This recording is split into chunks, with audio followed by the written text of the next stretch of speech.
কিন্তু এই যে পুঁজি ছাড়া বললেন, হ্যাঁ, অনেকে তো মানে মনে করেন, বেশিরভাগ মানুষ মনে করেন যে ব্যবসা করতে যাবে বলে টাকা নাই, টাকা নাই। আসলে কি, আবার অনেকে বলে যে ব্যবসা করতে টাকা লাগে না, আসলে লাগেটা কি তাহলে?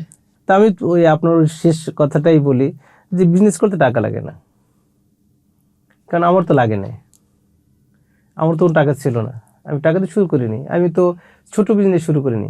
রিয়েল এস্টেট মানে কি কোটি কোটি কোটি টাকা, কোটি টাকা। এটা তো ওই 1000 টাকার কোনো বিজনেস না। না। তাই যেখানে কোটি টাকার বিজনেস শুরু করেছি আমার তো টাকা ছিল না।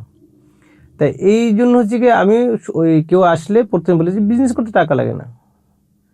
তাহলে যদি মানে নতুন যারা উদ্যোক্তা হতে চায়, ব্যবসায় আসতে চায়, তাহলে আসলে কি কি পয়েন্টটা আপনি বলবেন যে এই জিনিসগুলো হলে আপনি হয়তো ব্যবসায় আসতে পারবেন, আপনার টাকা তাই লাগবে না? মূলত হচ্ছে বিজনেস করতে টাকা লাগবে না, আগে হচ্ছে